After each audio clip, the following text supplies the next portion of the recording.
So my wife was turning around to park this 1996 Chevy Blazer of ours, and the belt popped off. She knew this because the power steering went out. It's the belt that goes around the power steering, the alternator, the water pump, all that. Yeah, I think I found why. That's not supposed to be like that. So that's the idler pulley. We're going to replace that.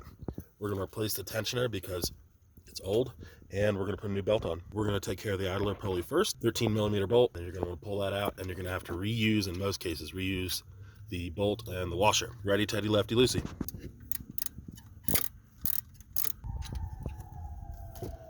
There we go.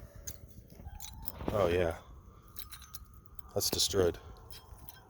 So to reuse this washer and the bolt, you're going to need to carefully pry this off. I'm going to use some needle nose pliers and just work its way up and pop that in the new one. So you're going to want to make sure that you have the exact same size before you go throwing it on. That's the part number. Hopefully it works. This is for a 96 Chevy Blazer 4.3 liter Vortec V6. That's nice and fresh. Check that out. That should work just fine. I'm just going to put this all back in reverse, and then this goes on top. That will hold itself in as you tighten it down. All right.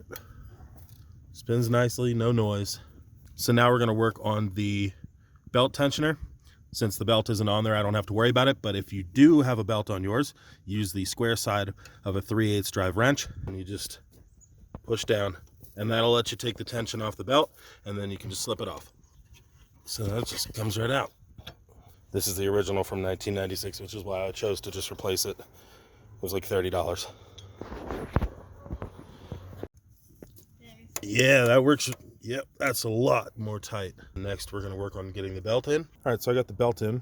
You're going to want to find the diagram here underneath the hood. We're going to start here with this one, and then to this one, and then this one, and we're going to work backwards, and then we'll tighten it. That was a lot easier than I thought. The trickiest one is getting it on down at the bottom there, but if you just pinch it up and feed it through, and then reach in from this side, you can just pull it right through. So now I'm going to pull down on the tensioner and slip this belt underneath here. And you just want to go through, and you want to make sure that it's on in all the right places. Then crank it over. Try and bump start it a couple times to make sure that it stays on, and then give her a good start.